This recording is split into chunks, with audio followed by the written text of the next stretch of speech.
c'est celui de l'hospitalité. Et moi, je l'ai intitulé simplement l'hospitalité, une source de bénédiction. Déjà, je voudrais définir ce qu'on entend par hospitalité au sens du dictionnaire Larousse 2022. Hospitalité veut dire action de recevoir et d'héberger chez soi gracieusement quelqu'un par charité, libéralité ou amitié. Ça, c'est la première définition. Deuxième définition, c'est une générosité, une bienveillance, une cordialité dans la manière d'accueillir et de traiter ses hôtes. Une troisième définition de l'hospitalité, c'est un asile accordé à quelqu'un ou à un groupe de personnes. Donc, l'hospitalité, en fait, s'exerce en principe vis-à-vis d'une personne qui n'est pas un résident ou une résidente permanente de notre foyer ou de notre maison. Ça peut être des frères que l'on connaît et ça peut être aussi des étrangers. Donc, on a l'hospitalité vis-à-vis des frères. Dans le Nouveau Testament, on nous parle énormément.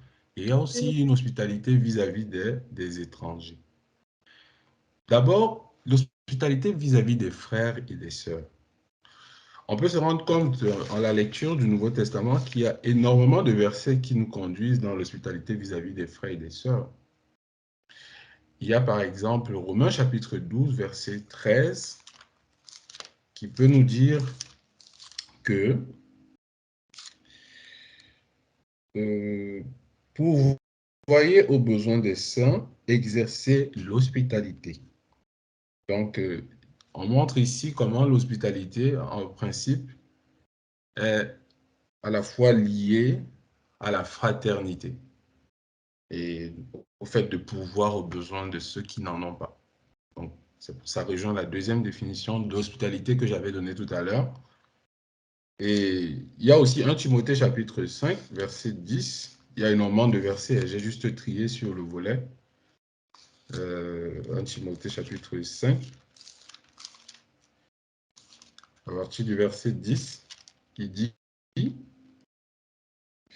Qu'elle soit recommandable par de bonnes œuvres, je crois que je ne me trompe pas, oui, ayant élevé des enfants, exercé l'hospitalité, lavé les pieds des saints, secouru les malheureux, pratiqué toute espèce de bonne œuvre. » Donc, on peut se rendre compte ici qu'il y a énormément de versets qui nous rappellent tout le temps l'hospitalité, mais en évoluant un peu plus en profondeur, on va comprendre le sens. Je vais prendre aussi 1 Pierre, chapitre 4, verset 9. Donc, comme je l'ai dit, il y a beaucoup de versets qui parlent de l'hospitalité. Pierre chapitre 4, verset 9, il dit « Exercez l'hospitalité les uns envers les autres sans murmure. » Donc ici, c'est Pierre qui parle, il s'adresse aux frères. Mais le verset qui s'affiche d'ailleurs à l'écran, que j'ai bien voulu prendre ici, c'est surtout celui de Hébreux chapitre 13, le verset 2, qui dit « Persévérez dans l'amour fraternel. » Déjà, ça, c'est le verset 1. Et ensuite, le verset 2. « N'oubliez pas l'hospitalité, car, c'est-à-dire la raison pour laquelle on ne doit pas oublier l'hospitalité, c'est que en l'exerçant, quelques-uns ont logé des anges sans le savoir. » Voilà le texte de base, en fait. C'est quoi l'hospitalité? Comme on l'a dit, c'est une action de recevoir et d'héberger chez soi gracieusement quelqu'un par charité, libéralité et amitié. Et nous allons nous rendre compte que l'hospitalité ne se détache pas de la communion fraternelle, c'est-à-dire qu'elle est automatique. Aujourd'hui, malheureusement, dans le milieu chrétien, elle est devenue banale parce que aujourd'hui, on vit en fait, comme l'Église se trouve aussi dans le monde, on vit en fait un moment du monde, une époque où les gens sont méfiants vis-à-vis des uns ou vis-à-vis des autres. On entend souvent d'autres qui disent même que les mendiants, il ne faut pas leur venir en aide. S'ils viennent chez toi, ferme ta porte. Parce que si tu les salues ou tu leur donnes une pièce de monnaie, ils vont finir par prendre tes chances. Ça, c'est ce qui se dit dans le monde. Il fut une période même en Afrique où il y avait une dame que les gens craignaient, les gens barricadèrent leurs portes. Pourquoi? Parce que cette femme, semblait être, entre guillemets, une folle, mais qui parcourait des maisons. Et une fois qu'elle arrivait chez toi, si tu la recevais, elle te demandait de l'eau à boire. Et si tu lui donnais de l'eau à boire, qu'est-ce qui se passait? Quelqu'un mourait dans la maison. Ça prouve à quel point l'ennemi s'attaque directement à ce qui a été, ce qui est l'hospitalité. Et l'hospitalité, c'est en fait le corollaire de l'amour, hein, parce que l'amour fraternel ne s'est jamais fait sans hospitalité. On peut remarquer que dans la première église, pour ne pas dire l'église primitive, les frères et les sœurs étaient tous les jours en commun, et quel que soit le lieu, ils s'assemblaient de maison en maison, et c'était dans une profonde convivialité. C'est ce qu'on ne retrouve plus aujourd'hui. Cette chaleur entre frères, on ne retrouve plus. Et on avait le cas de Pierre, par exemple, qui parcourait. On a vu Pierre chez Simon le Corroyeur. On a vu Pierre lorsqu'il allait d'un lieu à un autre à Jérusalem. On a vu surtout Paul. C'est surtout Paul qui avait beaucoup plus évolué dans le sens de la, je ne vais pas dire de la transhumance, puisqu'il se déplaçait d'un camp à un autre, mais il était toujours reçu par les frères. Il ne dormait pas dans les hôtels, pas du tout. Il était toujours reçu par les frères. Et quand on regarde ce que dit les premiers chapitres de l'Apocalypse parlant des anges, on peut dire quand le Seigneur s'adresse aux églises, il parle, il dit écrit à l'ange de l'église, à l'ange d'une église. En quelque sorte, les hommes étaient une forme de représentation, soi-disant, des anges, pour certains. Certains parlaient même d'anges gardiens, bien des fois. Mais en fait, qu'est-ce que le Seigneur veut dire ici? Il veut dire en fait que quand on loge, que ce soit un frère ou une sœur, on ne le sait peut-être pas, mais derrière, ça peut être un ange qui a pris une apparence humaine. Ça peut être un frère qui s'est présenté, oui, oui, certes, mais il y avait toujours un sentiment divin dans l'hospitalité lorsqu'on recevait quelqu'un chez soi. Lorsqu'on recevait quelqu'un chez soi, par exemple, dans Actes chapitre 12, verset 12, on se rend compte que Marie recevait les frères quotidiennement chez elle. Elle était tout le temps avec les frères. Elle ouvrait sa maison, elle mettait sa maison au service de l'église. Et les frères et les sœurs n'hésitaient pas à venir. C'était vraiment une source de bénédiction pour elle. Et derrière l'hospitalité, en fait, il y avait toujours des paroles de grâce. Derrière l'hospitalité, il y avait des paroles de grâce qui s'accompagnaient de la visite d'un frère ou bien la visite d'une sœur. Ce qui fait que l'hospitalité était presque un réflexe dans la Nouvelle Alliance. Malheureusement, aujourd'hui, cela tend à s'éteindre. Pourquoi? Parce qu'on est dans les derniers temps où le Seigneur nous disait que dans les derniers temps, la charité du plus grand nombre se refroidira. Il ne dit pas que la méchanceté du plus grand nombre va s'agrandir. Il dit la charité du plus grand nombre se refroidira. C'est pour dire, mon frère, ma soeur, que la charité qui habitait le cœur des hommes aujourd'hui est en train de quitter de plus en plus les cœurs. Cette facilité que les gens avaient il y a plusieurs années avant à donner, à recevoir, ils ne les ont plus aujourd'hui. Cette facilité que les gens avaient à accueillir même un étranger chez soi, ils ne les ont plus aujourd'hui. L'hospitalité est une source de grâce. Quand on manifeste l'hospitalité vis-à-vis de quelqu'un, en fait, on ouvre les écluses des cieux sans le savoir. Et le Seigneur répand énormément sa bénédiction sur cette maison. Donc voici, en gros, ce qu'on peut dire sur l'hospitalité qui peut être faite entre les frères et les sœurs. Bon, ça peut jusque-là sembler assez simple. Mais l'hospitalité vis-à-vis des étrangers, elle est encore d'autant plus profonde, je veux dire. Parce que dans l'hospitalité vis-à-vis des frères et les sœurs, comme on l'a dit, en fait, c'est la manifestation naturelle de l'amour fraternel. Mais ce qui est plus difficile à faire, c'est vraiment l'hospitalité vis-à-vis des personnes qu'on ne connaît pas, c'est-à-dire vis-à-vis des étrangers.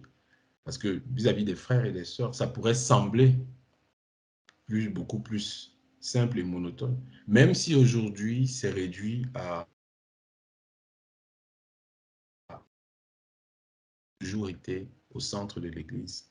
Parce que Dieu, en fait, habite au milieu de l'assemblée. Dieu a toujours habité au milieu de l'assemblée. Voilà. Donc, voici un peu ce qu'on pouvait dire sur l'hospitalité brièvement, l'hospitalité vis-à-vis des frères et des sœurs, parce que je ne voudrais pas insister dessus, parce que vraiment la source où le but de mon message, c'est beaucoup plus d'attirer l'attention sur l'hospitalité vis-à-vis des étrangers, qui est beaucoup plus complexe à comprendre, parce qu'il s'agit de recevoir, comme je l'ai dit, quelqu'un qu'on ne connaît pas, dont on n'a jamais entendu parler. Et on va se rendre compte que Dieu a toujours accordé une attention particulière à l'étranger. En effet, dans le livre de Lévitique, lorsqu'on lit Lévitique chapitre 19, verset 34, qu'est-ce que la parole de Dieu nous enseigne? Elle dit, voici ce qui est dit, c'est Dieu qui parle. Vous traiterez l'étranger en séjour parmi vous comme un indigène du milieu de vous. Vous l'aimerez comme vous-même, car vous avez été étranger dans le pays d'Égypte. Je suis l'Éternel, votre Dieu. Alléluia. Voici un verset ici qui nous montre comment Dieu nous demande de ne même pas faire de distinction entre l'étranger et l'indigène. C'est-à-dire que l'indigène qui est déjà une personne du milieu qu'on fréquente, une personne de la communauté. Mais Dieu nous dit de ne pas faire de différence entre celui qui n'est pas de la communauté et celui qui appartient à la communauté. Ça peut paraître assez bizarre, mais il s'appuie sur un motif selon lequel vous avez vous-même été étranger en Égypte. Et en effet, Israël avait été étranger en Égypte. Et c'est toujours le cas même de l'Église.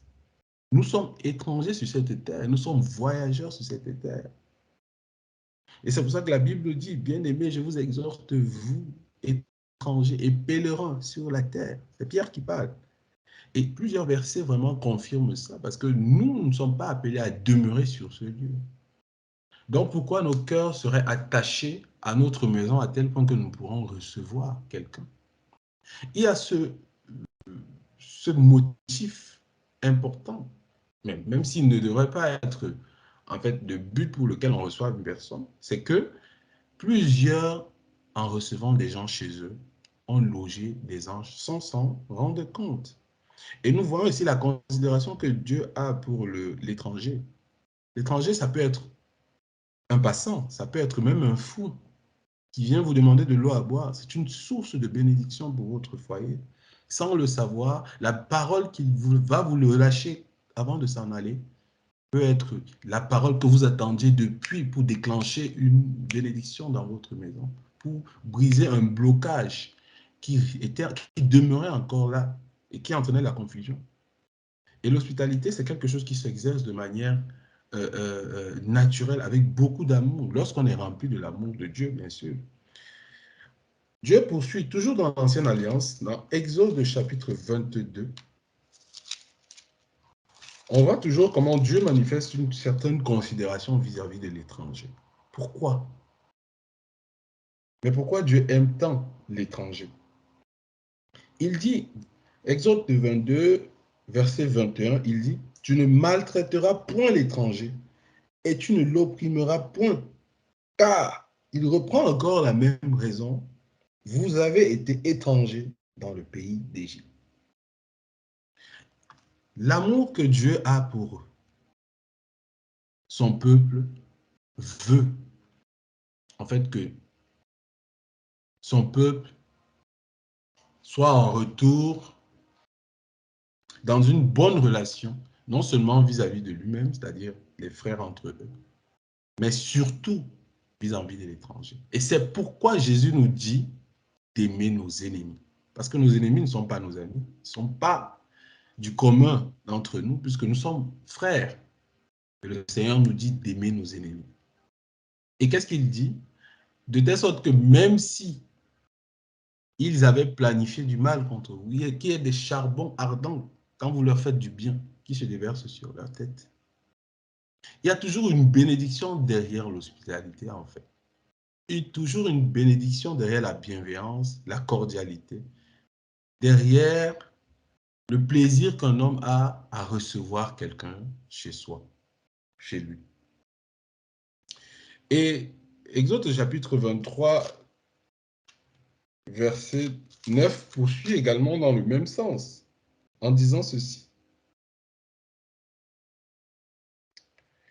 C'est Exode 23, verset 9, qui dit, l'Éternel parla à Moïse et dit, parle aux enfants d'Israël et tu leur diras, quand vous serez entrés dans le pays que je vous donne, et que vous y ferez la moisson, vous apporterez au sacrificateur une gerbe prémisse de votre moisson.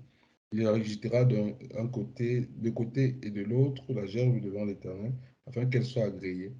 Le sacrificateur l'agitera de côté et d'autre le lendemain du sabbat. Et qu'est-ce qui se passait pendant ce sabbat-là? Ça veut dire que les prescriptions qui étaient faites, en fait, pour les enfants d'Israël, c'est-à-dire que tout ce qu'ils étaient censés faire devait également être fait pour l'étranger. C'est-à-dire que Dieu ne mettait aucune discrimination entre l'étranger et le et le et l'enfant d'Israël. Si nous lisons tout le livre d'Exode, Dieu reprend à plusieurs reprises lorsqu'il s'adresse aux sacrificateurs, à Aaron et à Moïse, et même aux Lévites, il reprend le fait que telle loi s'appliquera à la fois pour les enfants d'Israël, mais aussi pour les étrangers. Parce que Dieu est en fait venu pour l'étranger.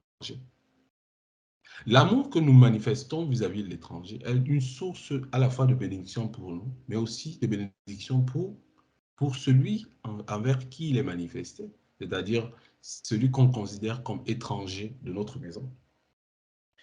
Alors, dans 1 Pierre chapitre 2, comme je l'ai dit, et dans Hébreux 11, Pierre nous rappelle, tout comme l'auteur d'Hébreux nous rappelle, combien les chrétiens sont étrangers et pèlerins sur la terre. Et combien ils sont amenés à vivre leur vie sans considération, de manière désintéressée, en fait. Parce que c'est quand nous mettons de l'intérêt dans nos choses, quand nous mettons de l'intérêt dans ce que nous possédons, que nous ne sommes pas à même de le partager vis-à-vis des autres. Si notre trésor se trouve sur le fait que nous possédions les biens matériels d'ici-bas et que nous ne soyons pas ouverts à le céder à certains frères, à certaines sœurs dans le Seigneur, alors nous n'avons pas compris le message de l'Évangile. Et c'est pour ça que le Seigneur disait que là où est ton trésor, là aussi sera ton cœur. Si ton trésor se trouve dans le royaume des cieux, alors forcément ton cœur y sera. Et c'est à ce moment-là que ton cœur ici-bas ne sera qu'un cœur rempli d'humilité et de libéralité. Alors, on a eu des exemples où, en recevant des étrangers, les enfants de Dieu ont été bénis. On a eu le cas d'Abraham dans Genèse chapitre 18 qui nous enseigne énormément. Et ça rejoint ce que l'auteur d'Hébreux dit dans le verset que nous lisons, que persévérer dans l'amour fraternel, n'oubliez pas l'hospitalité, car l'exerçant, quelques-uns ont logé des anges sans le savoir. Qu'est-ce que dit Genèse chapitre 18? Il s'agit de l'histoire de 3 hommes qui vont se présenter chez Abraham. Abraham certainement avait discerné qu'il s'agissait des anges. Mais qu'est-ce qu'il a fait? Il a exercé une hospitalité telle qu'elle ne saurait être visible de nos jours encore. Qu'est-ce qu'Abraham a fait? Genèse chapitre 18. Il est écrit, l'Éternel lui apparut parmi les chênes de Mamré, comme il était assis à l'entrée de sa tente pendant la chaleur du jour. Il leva les yeux et regarda, et voici 3 hommes. Il n'est pas dit 3 anges. Or, c'étaient des anges. Et ça rejoint exactement ce que Hébreux nous enseigne, que n'oubliez pas l'hospitalité, car en l'exerçant, quelques-uns ont logé des anges chez eux sans le savoir. Il leva les yeux et regarda, et voici 3 hommes étaient debout près de lui. Quand il les vit, il courut au-devant d'eux, depuis l'entrée de sa tente, et se prosterna en terre. Et il dit, Seigneur, si j'ai trouvé grâce à tes yeux, ne passe point. Waouh! Abraham avait discerné que c'est Dieu qui passait en fait. Combien de chrétiens aujourd'hui discernent? Combien de chrétiens aujourd'hui sont méfiants vis-à-vis des étrangers? C'est-à-dire quelqu'un qui a même devenu dire, est-ce que je peux passer une nuit chez toi? Même pas souvent une nuit, 1 heure chez toi. Juste parce que je n'ai pas de foyer, je tremble, je meurs de froid à l'extérieur. Est-ce que je peux me réchauffer? Effectivement, qu'est-ce qu'Abraham va dire? Il va dire, et il dit, Seigneur, si j'ai trouvé grâce à tes yeux, ne passe point, je te prie, loin de ton serviteur, permettez qu'on apporte un peu d'eau pour vous laver les pieds et reposez-vous sous cette table. J'irai prendre un morceau de pain pour fortifier votre cœur. Après quoi, vous continuerez votre route, car c'est pour cela que vous passez près de votre serviteur. Et il répondit, fais comme tu l'as dit. Abraham alla promptement dans sa tente vers Sarah. Il dit, vite, 3 mesures de fleurs de farine, pétris et fait des gâteaux. Et Abraham courut à son troupeau, prit un veau tendre et bon, et le donna à un serviteur qui se hâta de l'apprêter. Il but encore de la crème et du lait avec le veau qu'on avait apprêté, et il les mit devant eux, et il se tint lui-même à leur côté sous l'arbre, et ils mangèrent. Waouh! Voici véritablement l'expression même de l'hospitalité. Abraham a pressé ces 3 hommes. Il pouvait simplement les laisser partir parce qu'ils étaient de passage. Mais il a accepté de les recevoir et en discerné que derrière, c'était en fait des anges. Il savait qu'en losant les anges, il aurait forcément une bonne nouvelle. Et la bonne nouvelle ne va pas tarder à tomber, puisque après qu'ils aient mangé, un va dire, va faire une promesse, et c'est cette promesse de l'enfantement qui a été faite à Sarah. Après avoir exercé l'hospitalité, la bénédiction est arrivée. Et cette bénédiction est arrivée à travers une parole qui a été relâchée. Que l'année prochaine, je reviendrai à la même époque, à la même période, et tu seras enceinte.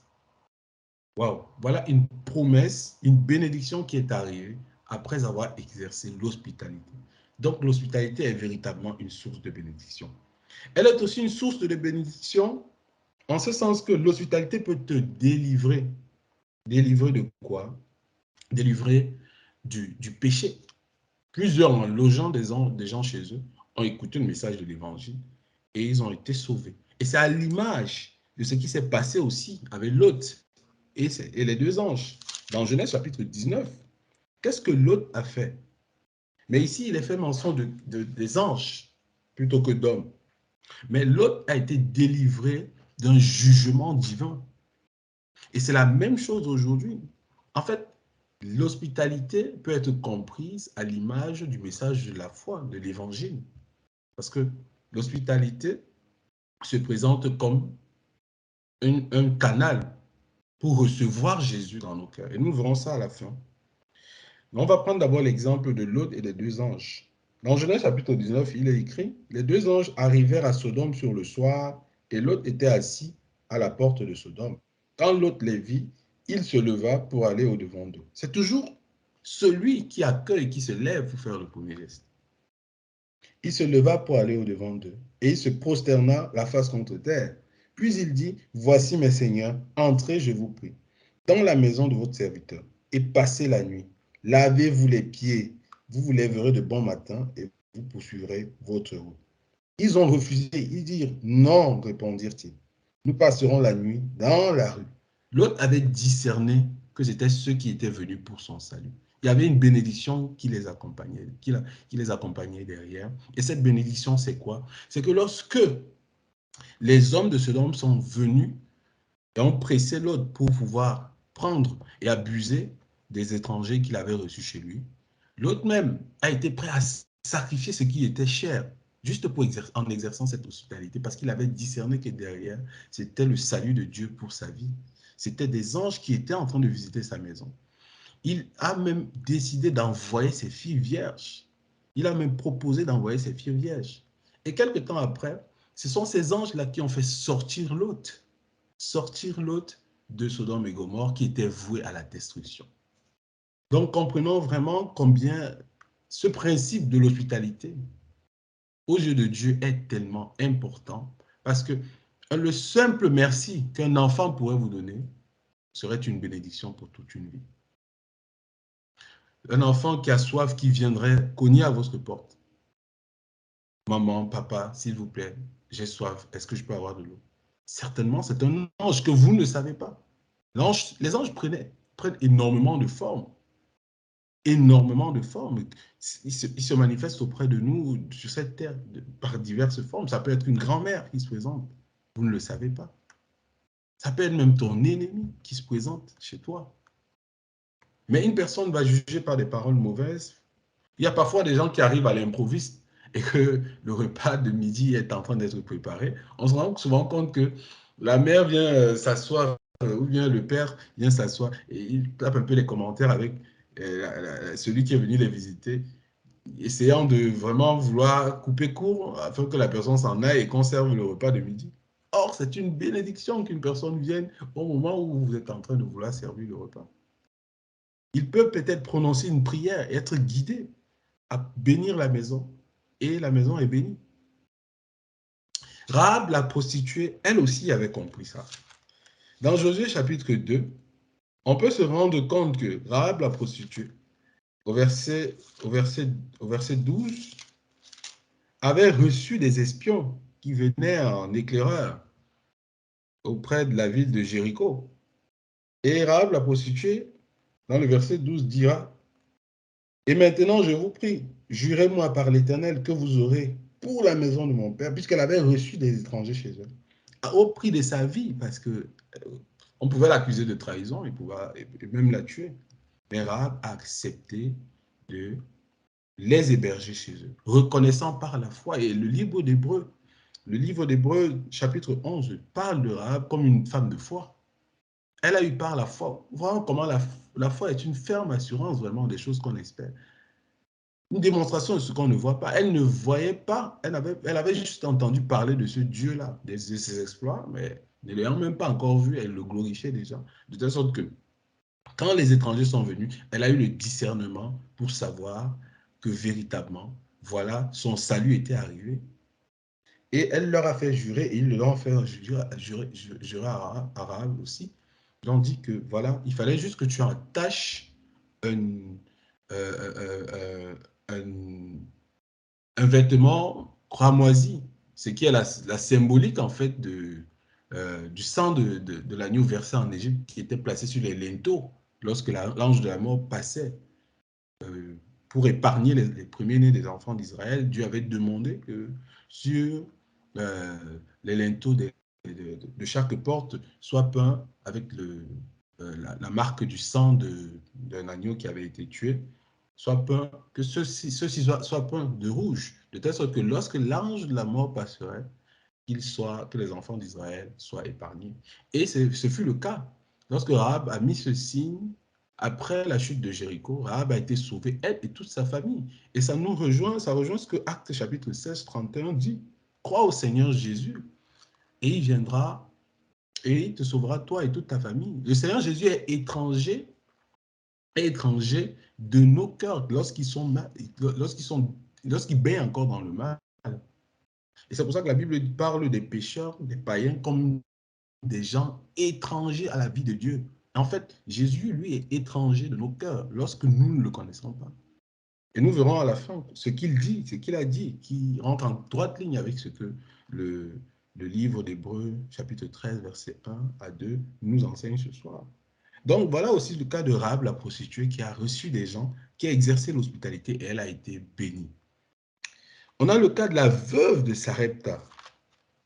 Dans 1 Roi chapitre 17, versets 8 à 16, il est dit ceci.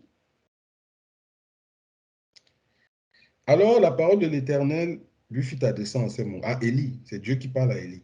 Va, lève-toi à Sarepta qui appartient à Sidon et demeure là. Voici, j'ai ordonné à une femme veuve de te nourrir. Il se leva et il alla à Sarepta. Comme il arrivait à l'entrée de la ville, voici, il y avait là une femme veuve qui ramassait du bois. Il l'appela et dit, va me chercher, je te prie, un peu d'eau dans un vase, afin que je boive. Et elle alla en chercher. Il l'appela de nouveau et dit, apporte-moi, je te prie, un morceau de pain dans la maison. Mais combien de personnes se manifestent souvent comme ça et disent j'ai faim et on leur refuse à manger. Or, Élie était prophète de Dieu.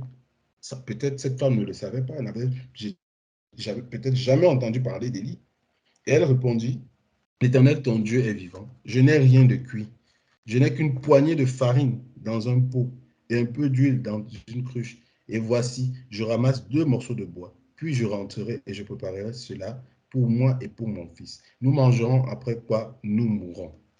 La femme était tellement pauvre. Elle était tellement pauvre, mais elle va donner du peu qu'elle avait. Alors Élie lui dit, ne crains point, rentre, fais comme tu as dit. Seulement prépare-moi d'abord avec cela un petit gâteau et tu me l'apporteras.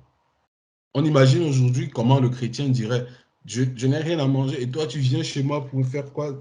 Vas-y, sors de chez moi. Bref, ça allait pas se passer comme ça se passe avec Élie et la veuve de Sarepta. Et donc, qu'est-ce que Élie va faire? Il va prononcer une parole de bénédiction. Vous voyez comment l'hospitalité, si cette femme avait refusé de recevoir Élie, forcément, ça ne serait pas passé comme ça. Mais elle a accepté de recevoir Élie. Et le peu qu'elle avait, elle l'a préparé pour nourrir cet homme.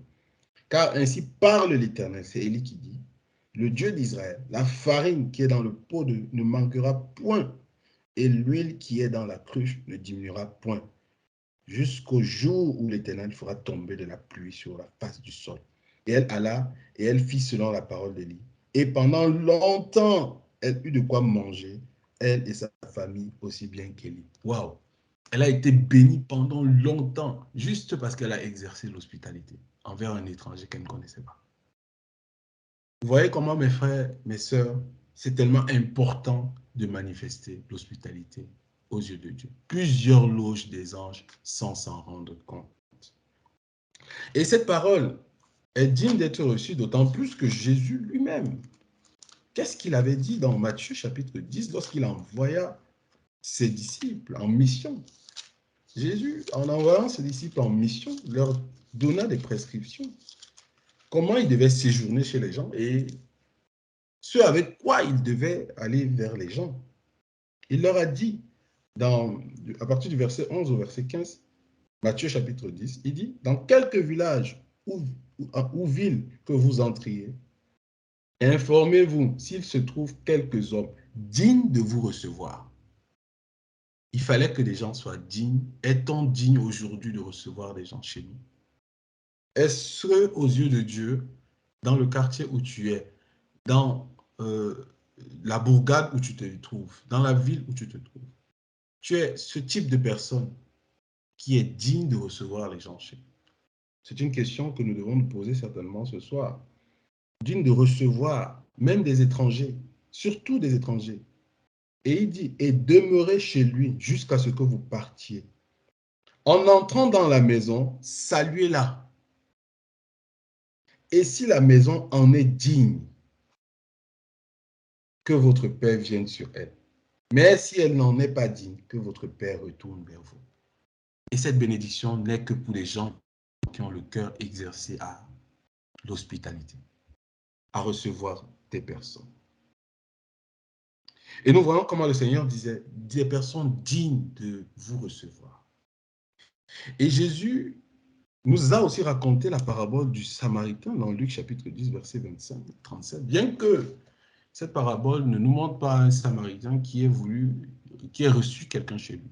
Elle nous montre quand même quelqu'un qui a exercé une forme d'hospitalité, puisqu'on a dit aussi que l'hospitalité était la générosité, la bienveillance, la cordialité. Ce bon Samaritain qui s'est arrêté quand les prêtres, c'est-à-dire les chrétiens, sont passés, et c'est le cas aujourd'hui, c'est à l'image de ce qui se passe. Moi, personnellement, je l'avais vécu, voyant un jeune petit garçon qui était abandonné en mangeant dans les poubelles. Un jour, j'étais avec un frère, soi-disant de l'église, et j'avais une somme que je partais donner, c'était une dette que j'avais, je me rappelle. C'était une dette que j'avais, que j'allais donner. Bon, la dette même, je l'avais contractée comment? En achetant un livre, et puis j'avais promis de le payer à la fin du mois. Et puis en descendant la rue, j'étais avec le frère, on a trouvé le jeune homme. Le jeune homme, j'ai été épris épris vraiment de beaucoup de douleur en voyant cet enfant en train de manger dans des poubelles. Et tout d'un coup, qu'est-ce qui se passe? Le frère nous dit, ah mais laisse-le, c'est un petit voyou, allons continuons notre route. Or, c'était un enfant qui était perdu. C'était juste un enfant perdu. En s'arrêtant, cet argent même que j'avais, je me suis mis à prendre cet enfant, à le faire, à le loger, à l'habiller et à payer son billet pour qu'il retourne voir sa famille parce qu'il avait fui sa famille parce que sa belle-mère le maltraitait. Et je n'aurais jamais pris connaissance de l'histoire de cet enfant si je ne m'étais pas arrêté. Mais l'Esprit de Dieu était plus fort que moi ce jour-là. Alors que le frère s'en est allé, il l'a laissé pensant, jugeant juste à l'apparence parce que c'était un enfant abandonné. Or, cet enfant m'avait béni de tous les noms. Cet enfant m'avait béni. Dieu seul sait si peut-être j'ai eu une bénédiction plus tard qui ne venait pas de cet enfant. Peut-être c'était un ange, je n'en sais rien. Mais c'est dire à quel point nous pouvons avoir des préjugés sur des personnes parce qu'ils sont peut-être sales, mal habillés. Non. Et ils se présentent chez nous. Les anges peuvent venir sous cette forme-là. Nous devons faire attention. Nous devons vraiment faire attention. Et l'évangile de Christ peut être véritablement compris à travers la métaphore de l'hospitalité. Dans Jean chapitre 1, qu'est-ce que Jésus dit? Il dit que la parole a été faite chair, elle est venue vers les siens. C'est Jean qui raconte. Elle est venue vers les siens, mais les siens ne l'ont pas reçue. Et Jésus nous parlait ici dans Matthieu chapitre 10 du fait qu'il faut être digne de recevoir quelqu'un. C'est pour ça que nous avons utilisé cette expression chaque jour. Avez-vous reçu Jésus? Le Saint-Esprit ou bien l'amour de Dieu ne peut pas venir dans ton cœur si tu n'acceptes pas de le recevoir.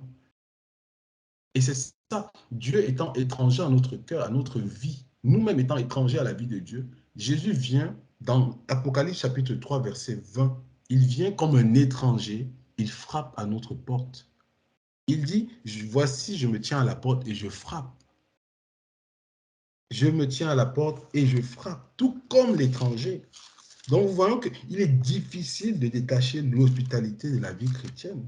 Parce que l'évangile même de Dieu peut être compris à travers l'hospitalité. C'est ça l'amour de Dieu. L'évangile de Dieu peut être compris à travers ce verset 20 qui est tellement profond. Il dit, voici, je me tiens à la porte et je frappe. Si quelqu'un entend ma voix et ouvre la porte, c'est à l'image du pauvre qui se présente chaque jour, de l'ange déguisé en pauvre dame, en vieille femme qu'on traite de sorcière au quartier. Il se présente, mon fils, peux-tu m'accompagner à aller prendre les transports? Mon fils, peux-tu... Tu te diras, non, mais ce n'est pas la vieille dame qu'on dit au quartier, dont on dit au quartier qu'elle est folle, qu'elle est les sorcières et tout. Et puis, tu vas passer à côté d'une bénédiction peut-être dans ta vie. Il dit, je me tiens à la porte et je frappe. Si quelqu'un entend ma voix et ouvre la porte, j'entrerai chez lui, je souperai avec lui. C'est ça. C'est l'image effectivement de l'hospitalité. Et lui avec moi. Et même dans Jean chapitre 14, je vais finir par là. Jean chapitre 14, verset 23, il y a ce merveilleux passage où la parole de Dieu nous dit ceci, elle nous enseigne une profonde leçon ici d'hospitalité vraiment. En ouvrant nos cœurs qui sont une maison, nous qui sommes le temple de Dieu, on ouvre notre maison et on accepte que le Seigneur vienne dans nos cœurs. Et il y habite véritablement. Et qu'est-ce qui se passe? C'est une bénédiction parce que le salut est une bénédiction pour l'humanité. Jean chapitre 14, pardon, verset 23, il dit, Jésus lui répondit, si quelqu'un m'aime, il gardera ma parole et mon Père l'aimera. Nous viendrons à lui et nous ferons notre demeure chez lui. L'étranger vient faire sa demeure chez toi, comme Jésus a fait sa demeure chez toi. Reçois-le comme tu as reçu le Seigneur. Ouvre-lui la porte comme tu as ouvert ta porte, la porte de ton cœur au Seigneur. Parce que derrière, il y a une source de bénédiction. Cette bénédiction profonde qui, dans le salut, nous confère aujourd'hui la vie éternelle. C'est une bénédiction aussi qu'un ange qui peut être déguisé en petit enfant, qui peut être déguisé en mendiant, qui peut être déguisé en sans-abri, en SDF, qui se présente à ta porte et qui frappe. Es-tu prêt à l'accueillir? Autant nous devons exercer l'hospitalité entre nous, frères, guidés par la communion fraternelle, en ayant de la joie de recevoir des frères et des sœurs chez nous. Autant nous devons avoir de l'amour profond, encore plus profond, vis-à-vis de ceux du dehors, ceux qui sont ennemis de la vie de Dieu, ceux qui sont étrangers à la vie de Dieu, parce que Dieu leur tend la main. Voici, mes frères et sœurs, le message que j'avais à nous partager. Que la grâce de Dieu nous accorde vraiment le discernement, afin que nous sachions, derrière les personnes qui nous visitent, reconnaître la main de Dieu. Ces personnes viennent parfois guidées par une seule, avec des bénédictions. Ces personnes parfois ne connaissent pas Dieu, mais en les aidant, les paroles de grâce qu'ils relâchent sur vos vies vous libèrent de beaucoup, peut-être de mots, de plusieurs mots.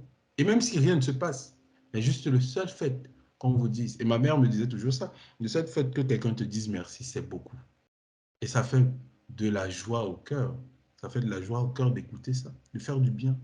Prenons plaisir à faire de l'hospitalité un mode de vie, parce que nous sommes des chrétiens et c'est à cela que nous sommes appelés. Que le Seigneur nous bénisse. Amen.